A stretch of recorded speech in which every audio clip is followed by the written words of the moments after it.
This is continuous coverage. Continuous coverage. In the trial of Lori Vallow Daybell from the Hidden Killers podcast. Hidden Killers podcast. That it is, as we await on the jury's verdict here on the 11th of May, 2023. We're now about to hear the closing arguments through several segments. This is the prosecution presenting their closing arguments in the trial of Lori Vallow Daybell. Let's listen. All right, at this time we'll have closing arguments. Mr. Wood for the state.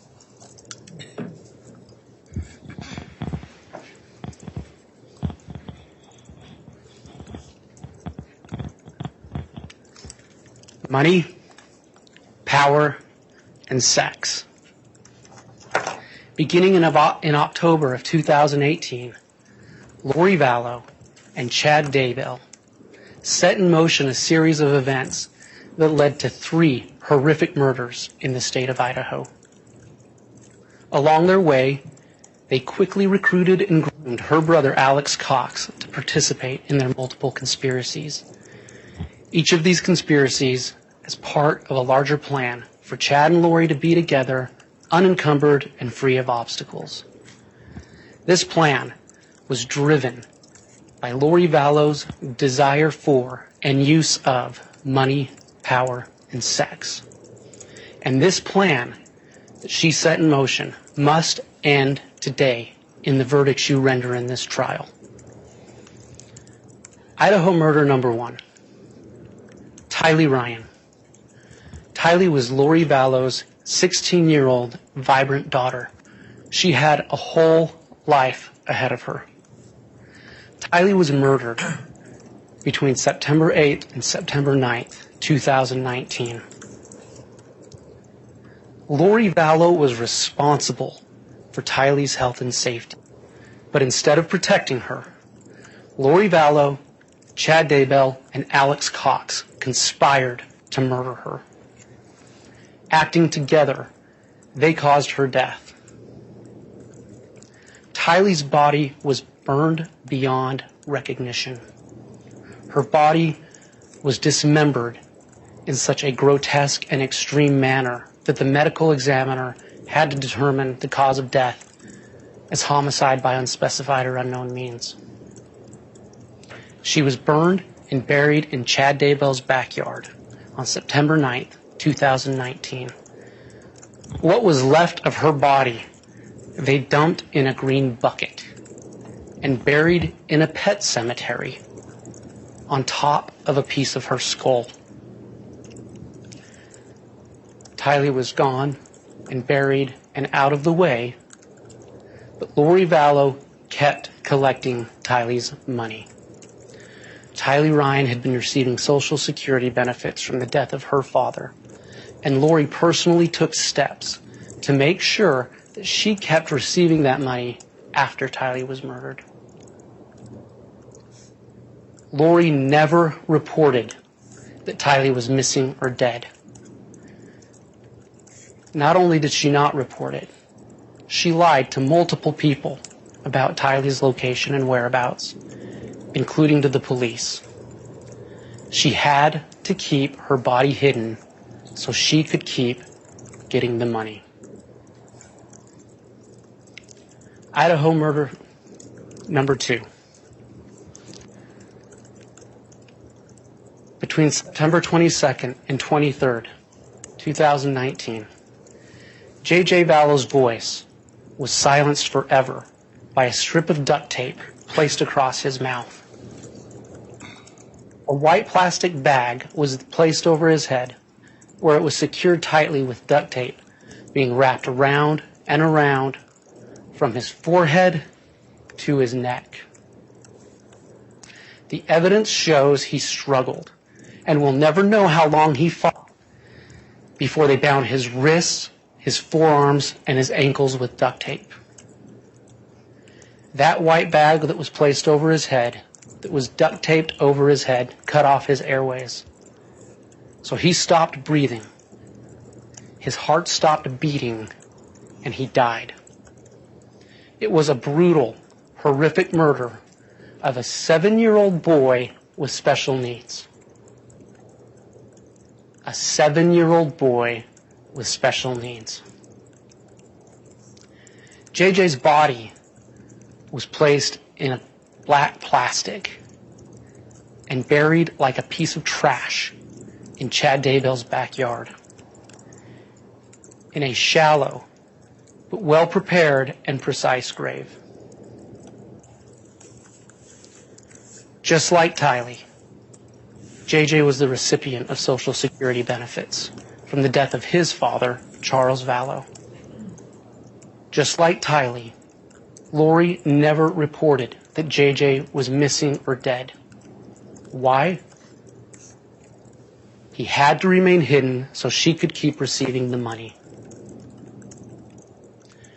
Not only did she not report, she lied to multiple people about his location. She even asked a friend, Melanie Gibb, to lie to the police about JJ's location, and further asked her to falsify evidence of his location. Just like Tylee, after JJ was murdered, she kept collecting the money. Idaho murder number 3. Between the night of October 19th and the morning of October 20th, or between the night of October 18th and October 20th, 2019, Tammy Daybell, a loving, active, healthy 49-year-old mother of 5, and a school librarian, was murdered in her own home. She was asphyxiated in her own home. The evidence is clear that Lori Vallow, Chad Daybell, and Alex Cox conspired to murder Tammy. Acting together, they caused her death. Her death occurred just a little over a week after a masked gunman had attempted to shoot her. She entered her home after a night of church activities.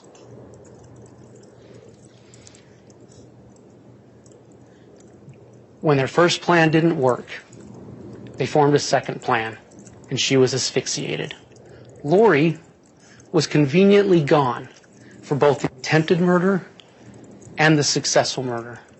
She was conveniently out of the state. Those trips were not coincidences. And just like Tylee and JJ, there was money to be gained from Tammy's death. $430,000 worth of life insurance. And Lori wasted no time in making sure she could benefit from that money. A mere 2.5 weeks after Tammy Daybell died on November 5th, 2019, Lori Vallow married Chad Daybell on a beach in Hawaii. So less than 2 months after Tylee and JJ are murdered, and within weeks of Tammy's murder, Lori and Chad are on a beach, in the words of her sister, dancing on a beach in Hawaii. Free from the obstacles that were Tylee, JJ, and Tammy, but living with the money that was gained from each of their deaths. Ladies and gentlemen, I want to quickly talk to you about the timeline of this case. The timeline tells the truth, and Lori Vallow is convicted by the timeline she created. She meets Chad in October of 2018. You have seen plenty of evidence of the affair that took place after they met. July 11th, 2019, Lori's brother, Alex, shoots and kills Charles Vallow, Lori's husband. September 8th and 9th, Tylee Ryan, Lori Vallow's daughter, is killed. September 22nd to 23rd, JJ Vallow, her son, is killed. October 19th, 2019, Tammy Daybell is killed. These are not coincidences. And there is one common thread through these murders. Lori Vallow. She is the one person who ties these all together.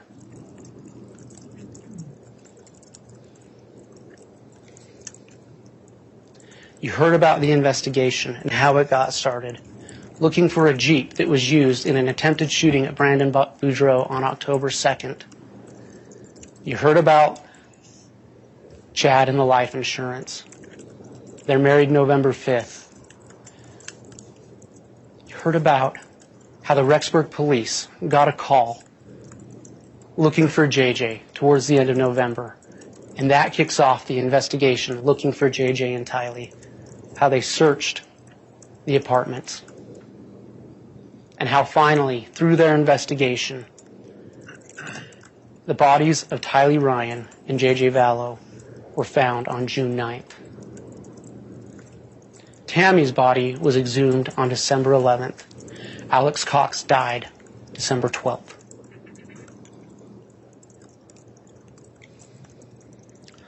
Ladies and gentlemen, I want to speak with you about the law a little bit. And the judge already read it to you.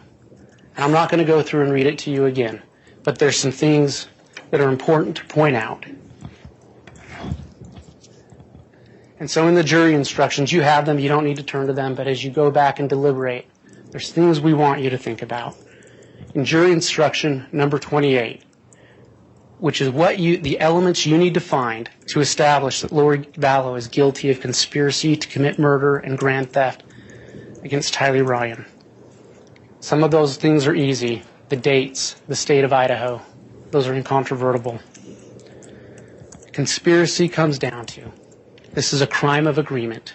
Did Lori agree to have Tylee killed and to steal that money? Did she intend for those events to actually happen?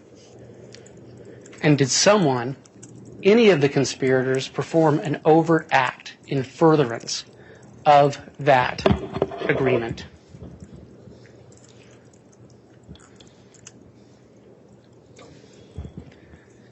Now, as you read the jury instructions and you read over the overt acts, it'll be number 6 in your instruction. It is that one of the parties to the agreement performed at least one of the following acts. So when it comes to conspiracy, what you need to ask yourself, who murdered these people? Did Lori conspire for these murders and for these thefts? Did she intend for it to happen? And was one of these overt acts accomplished in furtherance of the conspiracy? As it says, you only need to find one overt act. The state has met its burden for each of the overt acts. You only need to find one.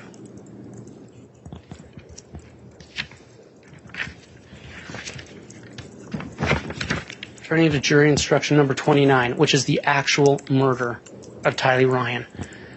Because we want to differentiate. There's the crime of conspiracy to murder, which is crime of agreement, and the actual murder. And what you need to ask yourselves, again, on or about certain dates in the state of Idaho, that's incontrovertible. What you need to ask yourself, who killed Tylee Ryan? And did Lori aid, abet, advise, or counsel that murder? Did she encourage that murder?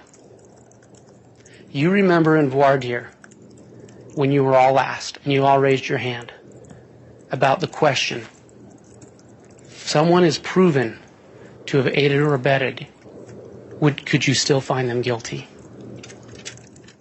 Under the law, if you find that Lori aided, abetted, advised, or counseled, you must find her guilty. Jury instruction 29 is the conspiracy for JJ. You need to go over those same questions. Who killed him? Did Lori conspire to that? Did she agree to JJ being killed? Did she intend for it to happen? And did one of those overt acts happen in furtherance of that agreement? 31 is the murder of JJ. Again, remember to separate the crimes of conspiracy from the crime of murder. Instruction 32 is the conspiracy on Tammy. Again, who killed her? Did Lori agree to it? Was there an overt act taken in furtherance of that? And the final, instruction 34, the grand theft.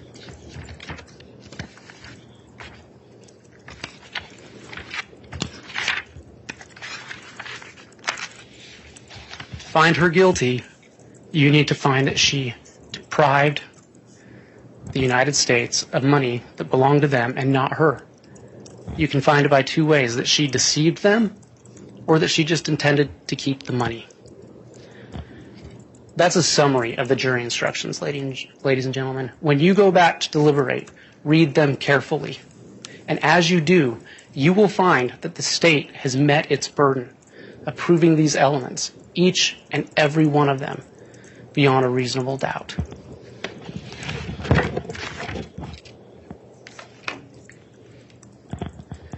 A few things to consider. This is just a portion of the definition of reasonable doubt taken directly out of your jury instruction.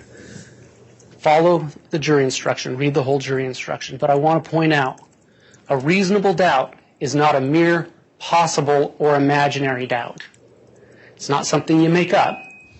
It's a doubt based on reason and common sense. Reason and common sense. So ladies and gentlemen, as you go back and deliberate, and you consider these elements, and you consider these crimes that were committed, use your reason and your common sense. Malice. It's one of those words that may mean something out in the normal world, and in court may mean something a little bit different. Follow the jury instruction. Malice can be express, where someone says they want this to happen. It can be implied. You will find express and implied malice in this case. There is an abundance of malice. Aiding and abetting, again, already went over this, but any person who aids and abets, who assists, facilitates, promotes, or encourages a crime to happen is just as guilty as anyone else involved in the crime. Aiding and abetting is just the same as pulling the trigger. Overt acts. As I mentioned, you need to find on a conspiracy that at least one overt act was committed. You need to find at least one overt act beyond a reasonable doubt. In your jury instructions, there's a list, and we're going to go over them in a second. You need to find that one of those acts was done for the purpose of carrying out the agreement. Overt acts do not need to be, in and of themselves, illegal. Remember that. They don't need to be illegal. But if it's an act done in furtherance of the conspiracy, then it is an overt act and makes it a part of the crime. Let's quickly go through the overt acts. We're not going to discuss them a lot. That's for you to do when you get back in deliberations. But in regards to Tylee, JJ, and Tammy, Lori is charged with endorsing and espousing religious beliefs for the purpose of encouraging and or justifying murder. To be clear, no one here has been charged because of their religious beliefs. They are charged for using those beliefs for the purpose of justifying murder. In terms of Tylee, Lori Vallow, on or around August 16, 2019, changed the deposit for the Social Security benefits to go from Tylee's JP Morgan account to Lori's personal BBVA account. You saw that evidence.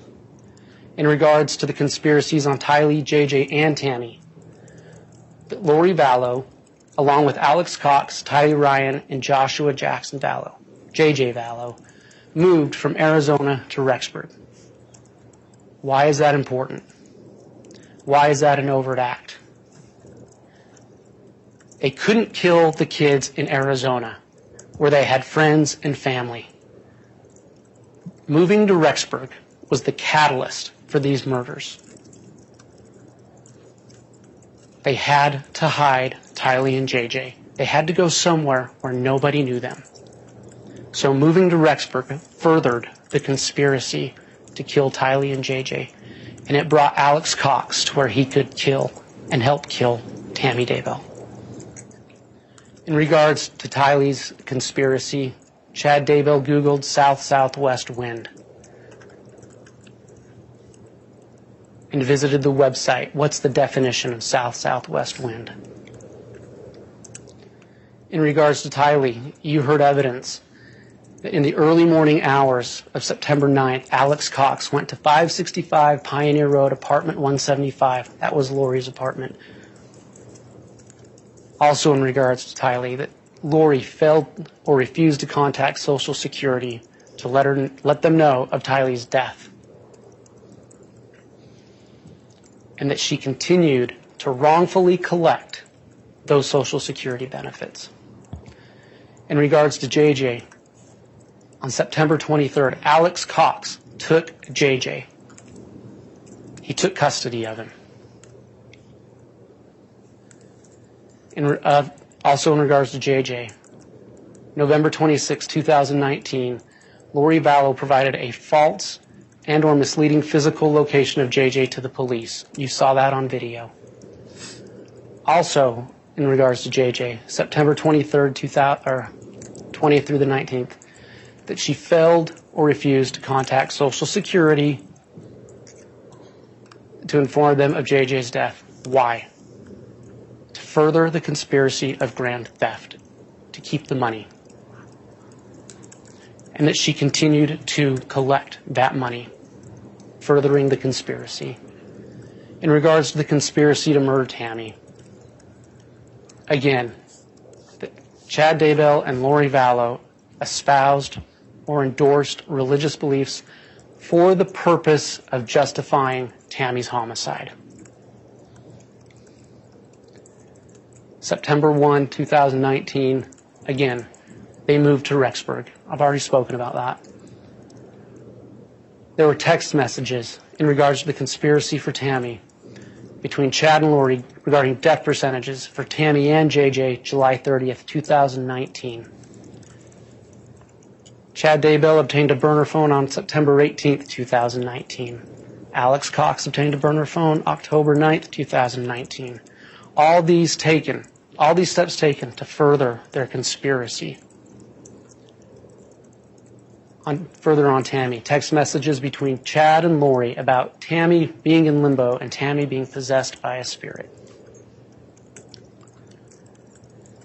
In regards to Tammy, Chad co-signed a life insurance policy increasing the amount of insurance he would get upon her death. On October 9th, Alex Cox attempted to shoot Tammy.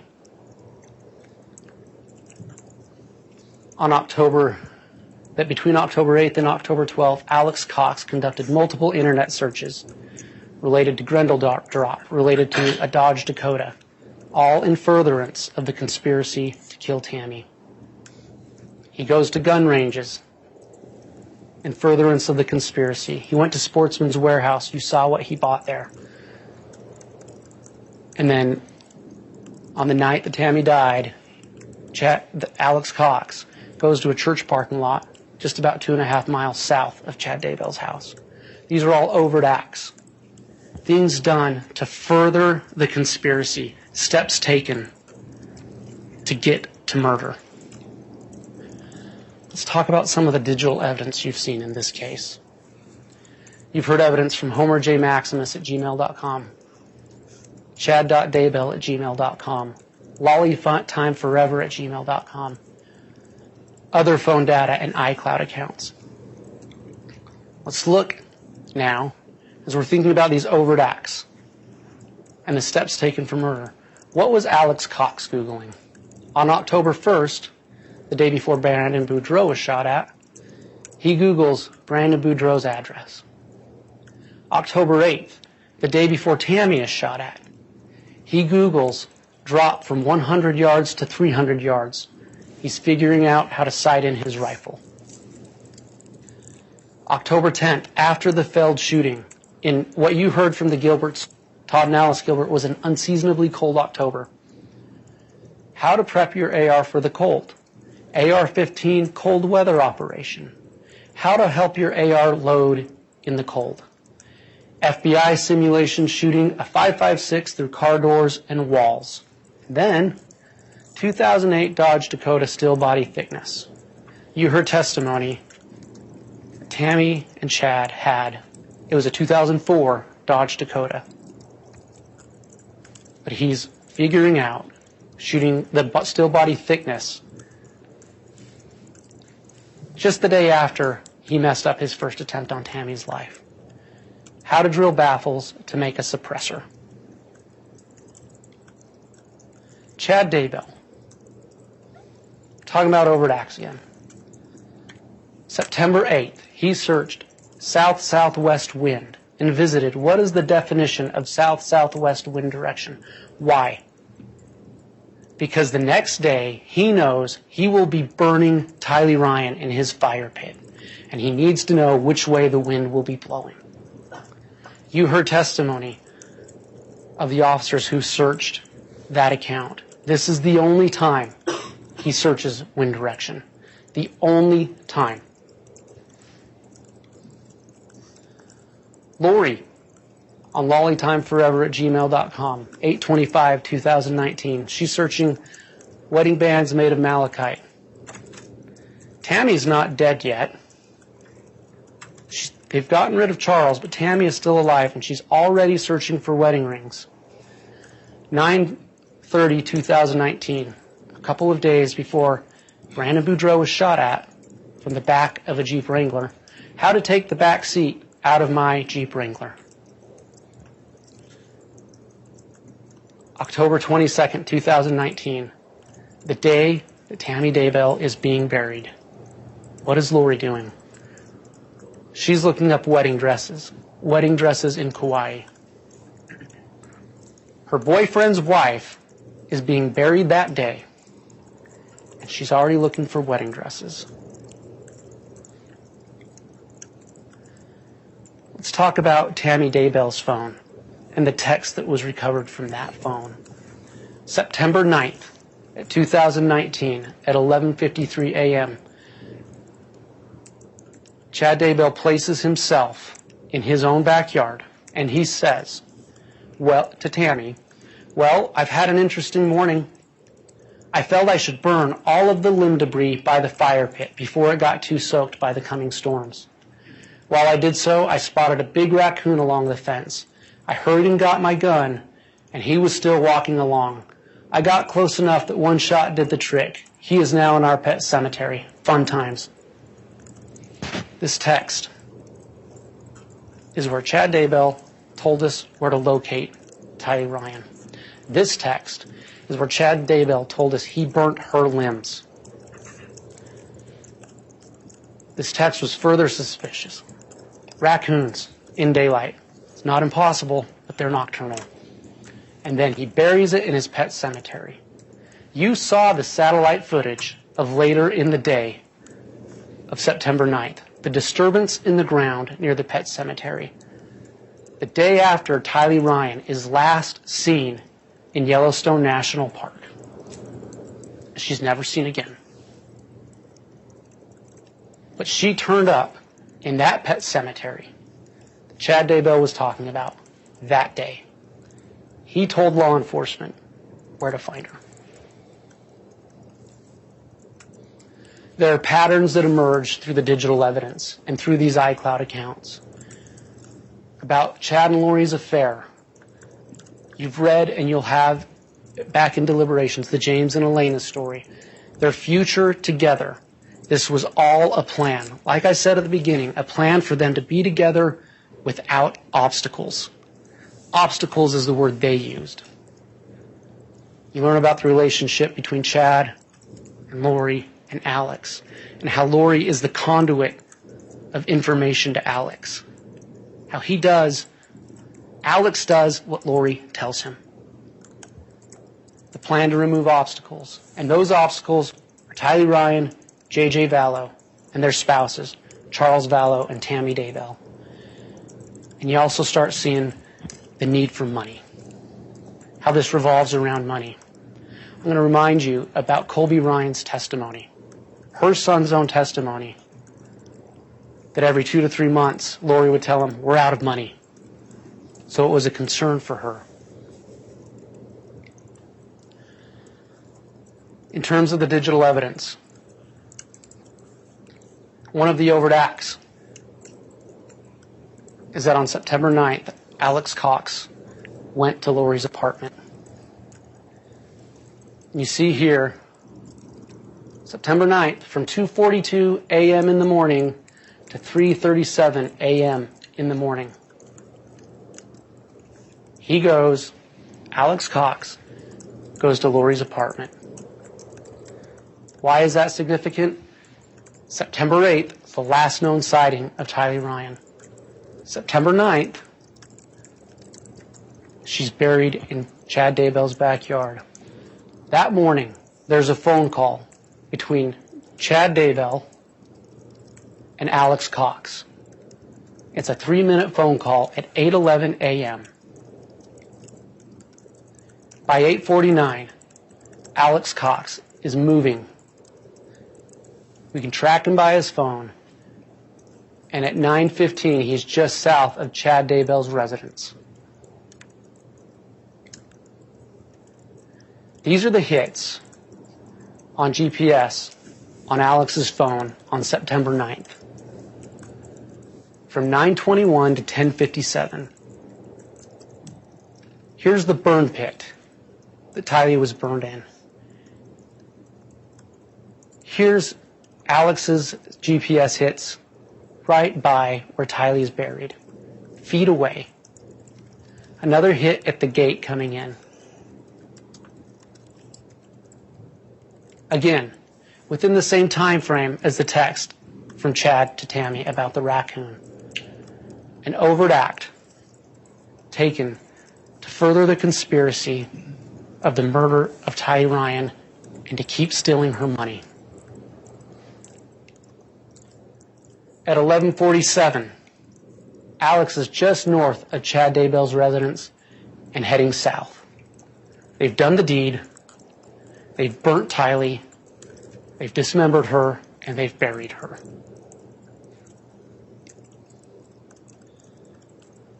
And then that same day, phone calls. You saw the full cast report, and you have it to go, and I encourage you in deliberations to go look at it. Chad calls Lori for 3 minutes at 11:45 as Alex is leaving. September 23rd. Before we look at this, let's talk about the testimony you heard about September 23rd.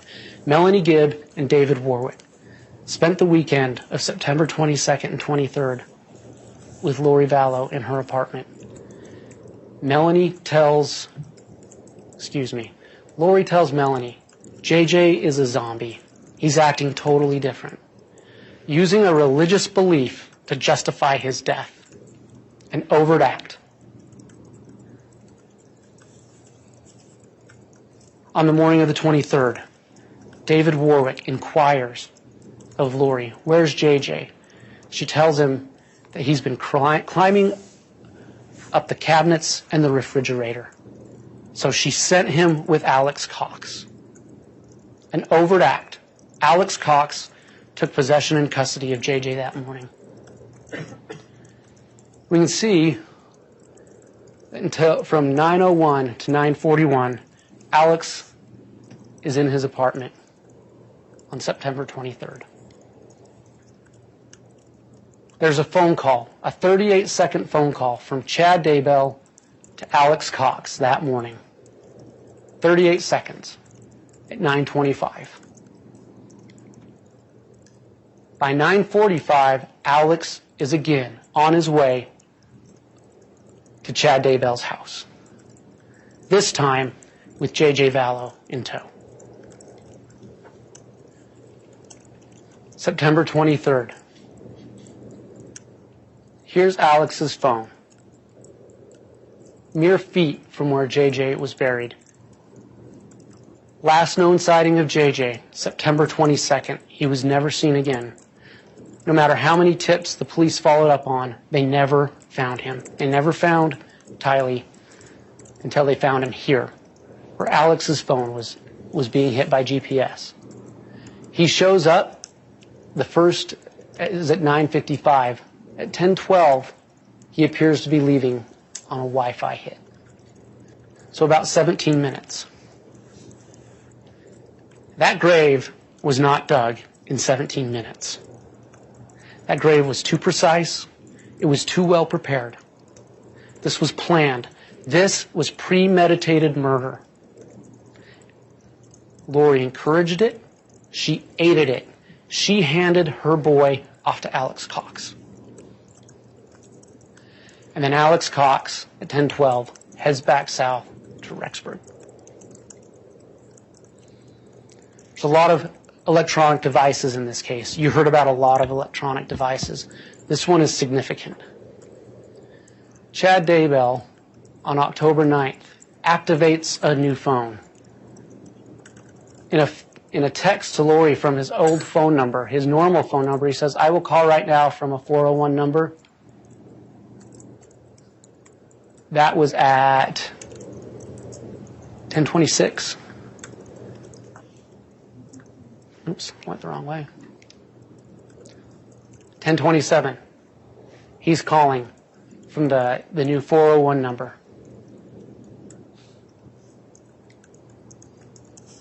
Let's talk about the digital evidence on October 9th, the day Tammy was shot at. Alex, from 12 to 1:23 p.m., he's at his sister's house. You saw the evidence. He goes to Sportsman's Warehouse. You saw what he bought: the black mask, the mittens, the black pants. That afternoon, this is one of the overt acts. He goes up and travels by Chad Daybell's residence. You can follow his phone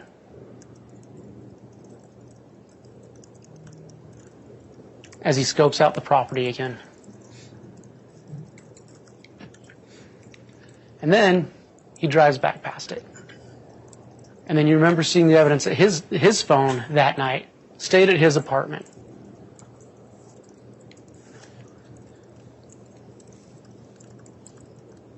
Here's some of the digital data from that day. 6 texts between Chad and Lori, between 5:28 and 7:03. Between 7:13 and 8:43, 15 texts between Alex and Chad. Again, ask yourself, what ties Alex to Chad? Lori Vallow.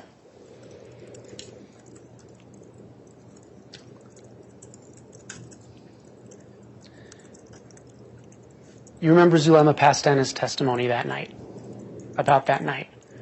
She hears Lori get off of a phone call and angrily proclaim, he can't do anything right. Because he failed. He failed when he tried to kill Tammy that night. October 18th, the night of the successful murder. Between 10:05 p.m. and 10:07, Alex Cox is traveling north.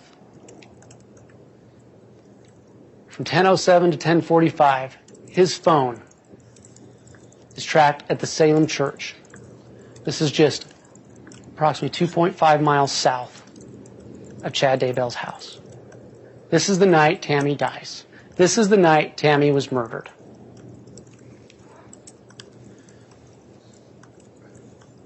And you see some of the digital activity.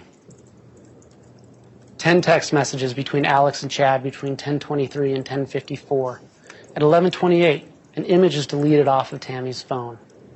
11:34 to 11:35, Chad sends 2 texts to Lori. 11:46, Alex leaves the parking lot. 11:53 to 12:09, Alex calls Lori. Remember where Lori is. She's in Hawaii. On purpose, not a coincidence. And here's that call from Alex to Lori. And here's her receiving it in Hawaii. Let's talk about the crime scene. Chad Daybell's residence.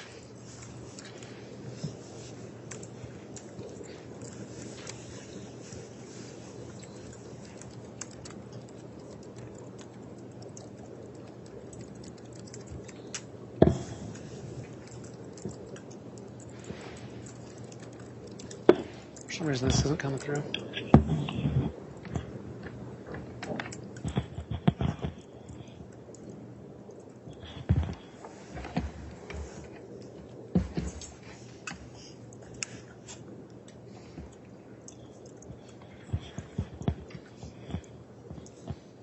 You've seen this exhibit. You have all the pictures of this exhibit. I encourage you to take them back in deliberations and look at them. Upon discovering the raccoon text, upon reviewing Alex Cox's digital data, law enforcement serves a warrant June 9th, 2020 on Chad Daybell's residence.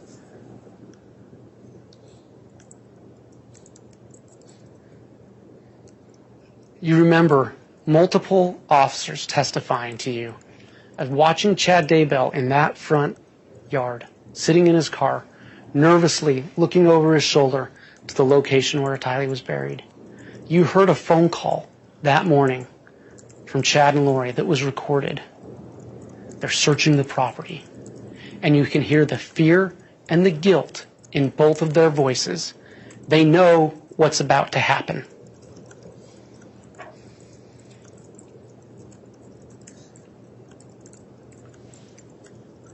On that crime scene, the fire pit.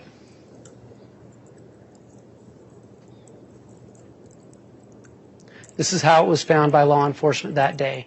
And you heard testimony, how they removed the debris, they raked it, they sifted that ground, and they found pieces of Tylee Ryan in that fire pit.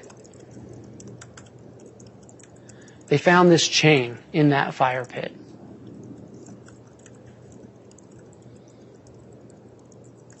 They found this charm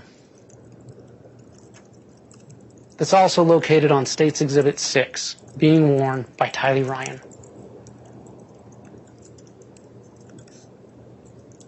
Just approximately 30 feet from that fire pit.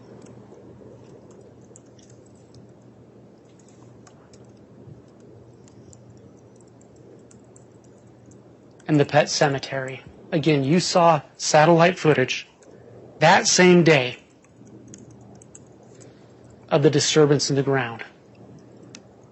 You saw how law enforcement, they started their search. They found a dog and a cat. They moved north. They found what they thought might be a human bone. And they continued to dig. And this is what they found. This is what was left of Tylee Ryan. Charred flesh, dismembered.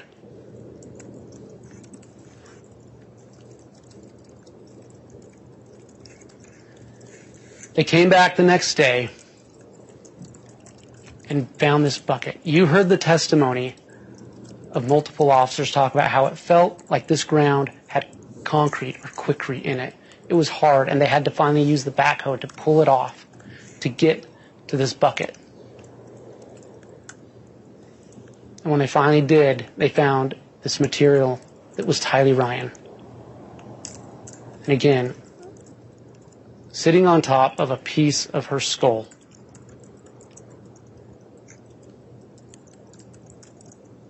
That's not the only place they found Tylee Ryan that day, though. They also found pieces of her here, in the shed. You heard how law enforcement searched the shed for tools that could be used in the commission of these crimes.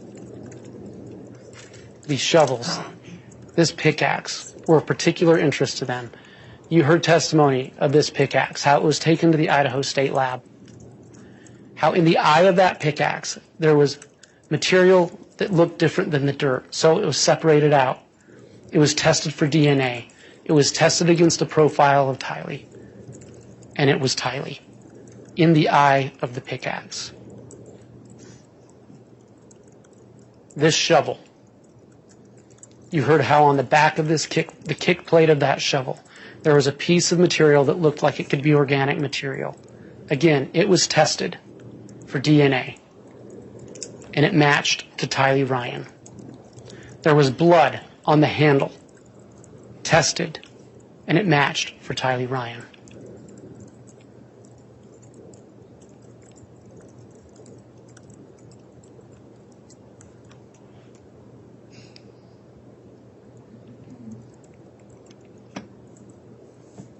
You heard testimony of how Agent Doug Hart was the first person to find this piece of ground, a mound.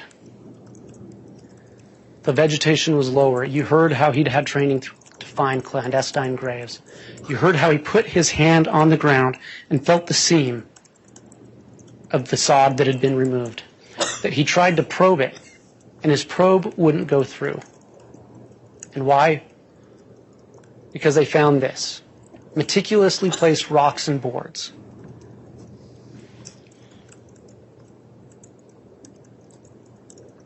You heard the testimony of multiple officers about the smell emanating. And they began to see what they thought was a human head. They checked it. There was human hair. Look at this grave. The roots are cut. It's just the right size for J.J. Vallow. This was prepared in advance. This was a premeditated murder. The day was dug. J.J. was murdered. You heard testimony. Again, Lori Vallow handed J.J. off to Alex Cox.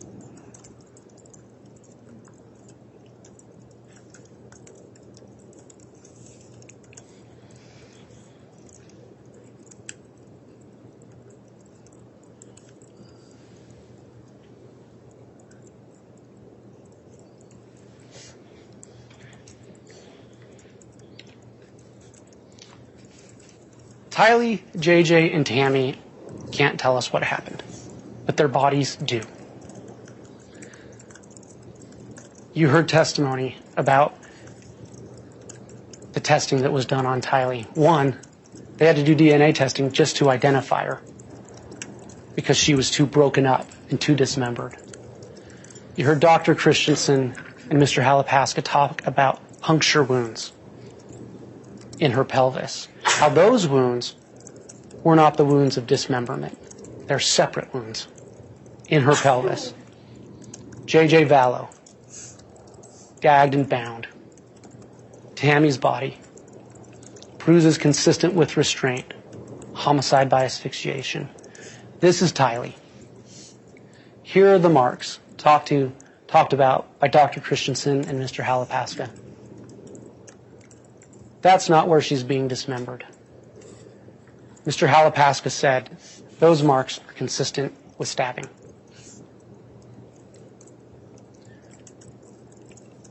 The white bag over JJ's face, the duct tape that blocked his airway. We know how he died. He was asphyxiated. He was bound with duct tape. A 7-year-old boy with special needs. Tammy's autopsy. You heard from the medical examiner for the state of Utah. She was exhumed. You heard about the extensive toxology they did. They found nothing. They found nothing in her that would have killed her. Her internals were healthy. Her brain was normal. There was nothing in her body that would have killed her. She had bruises on her arms. Remember, JJ had bruises on his arms too. She had bruises on her arms that the ME stated were consistent with restraint. She was murdered by asphyxiation. We told you this was about money, power, and sex. We talked a lot about religion, but this is not a case about religion. It's about money, and power and sex. Let's talk about the money for a minute. Lori learned a lesson with Charles Vallow. The lesson she learned was to make sure you get the money coming to you before you commit the murder. She thought she was going to get the insurance money. She texted Chad about it. I talked to the insurance company. He changed it in March. So it was probably Ned. Remember, Ned was one of the other names for Charles before we got rid of him. I'll still get the $4,000 a month. So within a week of killing Charles Vallow, she's already talking about the Social Security she's going to get. It was planned. Tylee Ryan's Social Security. Tylee Ryan started collecting Social Security in June of 2018 when her father died. She collected it monthly. On July 11th, Charles Vallow dies. August 12th through the 20th, I believe the date was August 16th, Lori Vallow changes the deposit on Tylee's Social Security. Tylee was receiving her own money. You heard testimony about her spending habits. She was paying for her Jeep. She bought fast food. She lived like a normal teenager. And then Lori takes that money and starts putting it into her own BBVA account. Because she learned her lesson. She gets the payment on August 28th. September 8th, Tylee dies. She made sure to get the money before she killed Tylee. J.J. Vallow. He collects Social Security after Charles Vallow dies. He collects it as a survivor, and she collects it as a parent in care of a survivor. Again, get the money and then commit the murder. Last proof of life for JJ is the first deposit, September 18th, 2019. Days later, JJ is dead and murdered and buried in Chad Daybell's backyard. She made sure to get the money first. She collected multiple payments. By the way, while we're here, let's talk about grand theft. What do you need to find her guilty of grand theft? That she either used deceit to take money that did not belong to her, or that with the intent to possess that money, she took money that did not belong to her. After this date, she has no right to any of this money. She failed to report. What's the amount you need to find for grand theft? It's $1,000. Ladies and gentlemen, if you find between any of these payments and any of these payments that Lori Vallow collected $1,000 that she was not entitled to with the intent to keep it, you must find her guilty of grand theft. There are the benefits of murder. She thought she was getting $1 million from life insurance from Charles. Chad got $430,000 in life insurance from Tammy. From Tylee, she began to collect $1,859 per month in Social Security into her own account. From JJ, $1,951, and as her parent in care, $1,951. Remember Zulema Pastena's testimony when she asked Lori how they were going to finance this gathering that she kept talking about. She said, Melanie Boudreau will take care of us all. Brandon Boudreau was shot at. Brandon Boudreau had a life insurance policy. Money is the motive for murder. Power. Let's talk about religion for 1 second, because we've heard a lot about religion. It does not matter what they believed. It matters what they did. They can believe whatever they want. But when they use that to justify homicide, that changes. They used religion as a tool to manipulate others. Lori manipulated Alex Cox through religion. She manipulated Chad through emotional and sexual control. They manipulated their friends through this use of religion. Let's talk about how she groomed Alex Cox. Ladies and gentlemen, you have multiple iCloud conversations in evidence that you can review in deliberations. I encourage you to do so. I'm not going to read everything here, but let's look at some of the things Lori said. March 20th, she says to Alex, I'm finding out some great stuff about you. I learned about you. You're going to like it. We can talk about it. How does he respond? Okay, hurry, please. He's eager for the knowledge. She says, we can talk about it tomorrow, hopefully. They move to Rexburg. He's going to go sight in his rifles. Fun. You need the practice. Lori Vallow is telling Alex Cox what to do. In these messages, you never see Alex tell her what to do. He's telling her what to do. She's telling him what to do.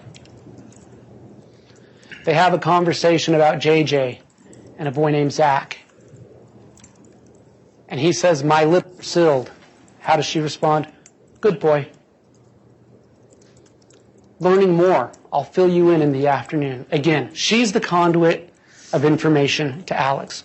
Remember what Alex's wife, Zulema Pastena, said. He believed all of it. Where does he get it? He gets it from Lori. Why does she give it to him? To justify murder. You heard from Zulema Pastenas. You heard from Melanie Gibb the description about castings, these descriptions of light and dark scales. You heard a lot about it. The only reason it matters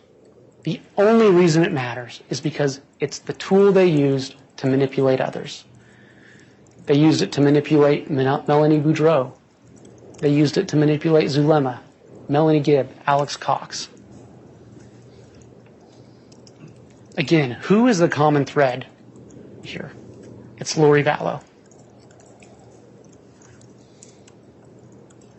We talked about sex in this case, how it was a motive, their affair, how they had to remove obstacles so they could be together.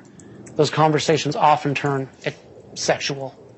Always talking about their future together, their plan to be together. The conversation on July 14th between Chad and Lori, where he wants to kiss her for hours, and it would likely lead to other activities. And she says, likely or luckily lead to nakedness. Again, their conversations. He's saying she's incredible. Their mission has barely begun. Her mission has barely begun. As long as it ends with you, it's all good. Wish I could see with you and be cheek to cheek. Lori uses sex to manipulate Chad. And Chad seeks confirmation from Lori repeatedly. July 13th, he's having a conversation with her about when they can spend time together and about Tammy's passing. And at the end, what does he say? Please ask about that. He's asking her to confirm. Why? Because Lori and Chad are driving this together. It's their plan to be together, to get rid of the obstacles. Chad tells Lori that he's been instructed to focus his efforts on Hillary, who you heard from testimony in other places in the iCloud is established as Tylee Ryan. What does Lori say? She doesn't say, you know what, maybe we shouldn't kill my kids. She says, okay, find out her percentage for me and JJ's. And when Chad talks about Tylee's low death percentage, meaning she's close to death, and how JJ needs to follow Amy into the light, ladies and gentlemen, we all know what it means to go into the light. He's talking about a young boy's death. And he assures JJ that Chad would be there. James would love and take care of his mommy. Because JJ's going to be gone because he's followed someone in the light. And how does she respond? Again, She doesn't say, maybe we shouldn't kill my kids. That is sweet.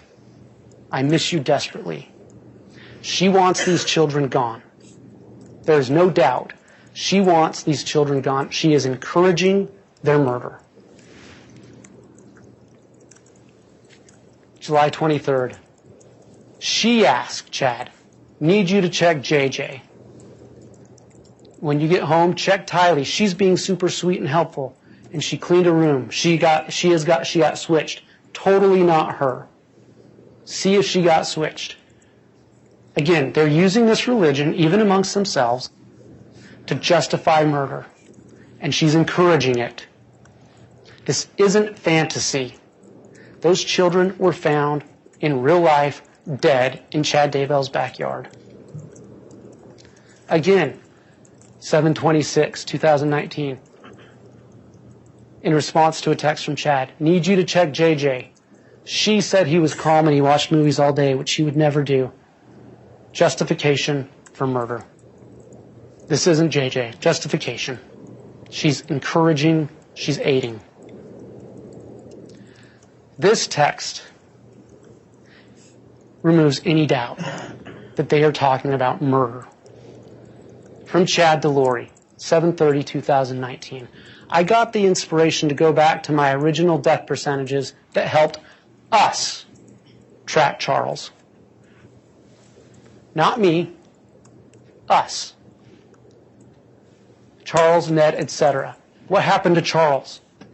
Charles got shot in the chest by Alex Cox. Tammy is very close. So after he's talking about death percentages to track Charles, Tammy is close. They are talking about murdering Tammy. Her percentage has fallen. It is encouraging. And how does she respond? What is the percentage now? And then, what about JJ's too? So on July 30th, she's already planning for JJ to go the same way as Charles, to be murdered. Chad responds, Tammy is at 3, JJ is at 2. Both are being heavily shielded to stop intruders. And what does she say? She doesn't say, maybe we shouldn't kill children. She says, 2 and 3%, not 0. She wants the children gone. He says he'll explain when they talk. And this is sexual manipulation. Okay, still feeling hot for you. He's telling her what she wants to hear. She reinforces him with sexual behavior. Again, this is in the iCloud. I encourage you to go look at it. Here, it's a continuation of that conversation. Yes, we might need to release a little steam when we talk. Anyway, this is the chart that checks what percentage mortals are still in their body. It worked for my wife's friend who died, a real person. My neighbor, a real person. George Bush, Stanley, real people. This isn't fantasy. They're talking about the deaths of real people. This afternoon, Tammy said she felt lightheaded, as if her body and spirit weren't connected. They're talking about Tammy's death. Again, Lori, this is at Lori's initiation. Please check JJ. She's asking him to check for these death percentages. He says JJ is still JJ. Is he at 0 yet? August 10th. 6 weeks later, he's dead. August 10th. Is he at 0? She can't wait. Yes, he's at 0. He probably was partly through the veil. Ladies and gentlemen, there is no question what they're talking about. The veil of life and death. They are talking about the death of J.J. Vallow.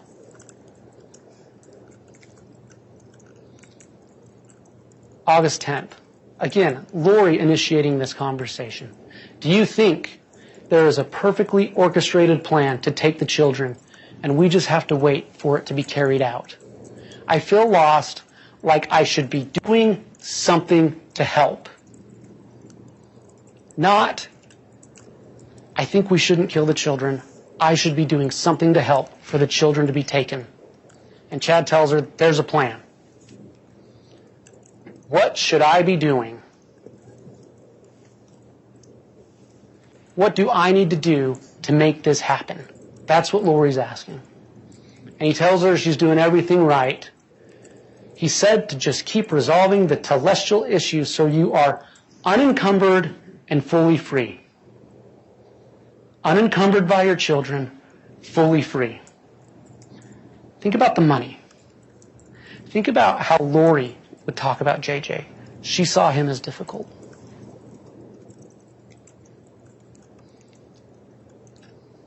This same conversation. Chad expresses his love, and Lori says, I can't wait. Literally can't wait. I have no patience. I want you now. Again, she's using sex to reinforce. Chad's telling her what she wants to hear. There's a plan to get rid of these kids. She reinforces him.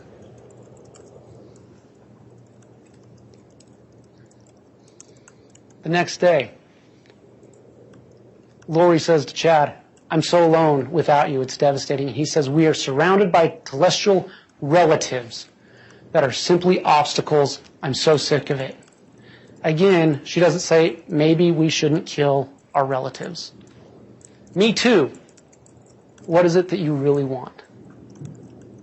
Never a hesitation. She wants to move forward with this plan. They move to Rexburg. Alex Cox sends Lori a text about setting up their Wi-Fi. The password, too many kids. Too many kids. And she says, funny. It would be funny if her children were alive and just rambunctious and hard to deal with. But that's not what it meant. Her children are dead. There were too many kids and they had to get rid of them. And he says, I can change the password. And she says, we are trying to get to the bottom of what we need to do to eliminate them completely. He'd mentioned Z's or zombies in the text above. And then again, I'm sure you will be told also, manipulation of Alex Cox with religion. I will provide you this information in the future.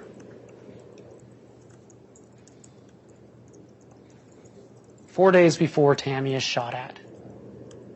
Big news about Tammy. Please let me know if you're awake and can talk. I love you. Chad goes into this conversation about Tammy being in limbo.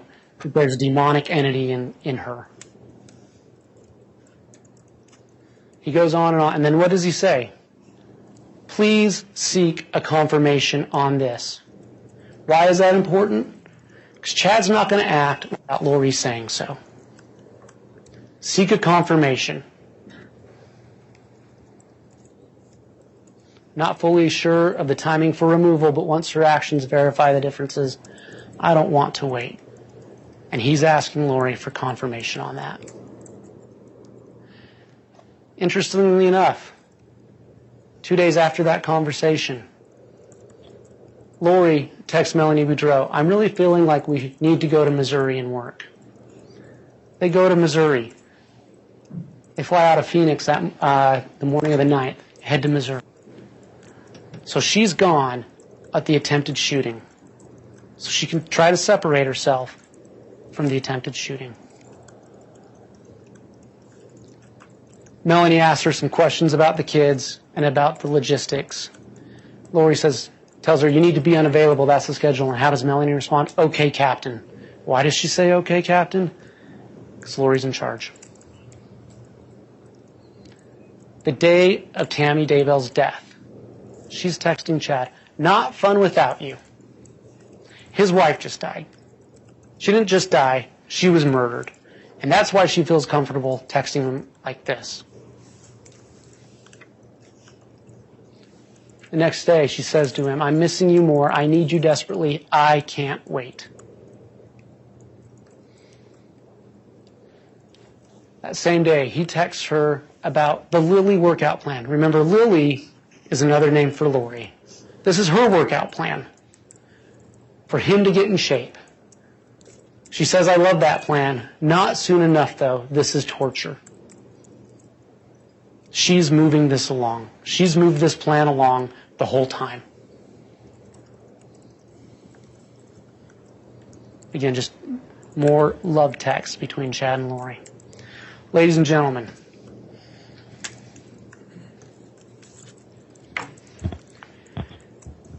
you have your instructions. You're going to go back and you're going to deliberate. Read them carefully. Consider all the evidence. Look at all the facts.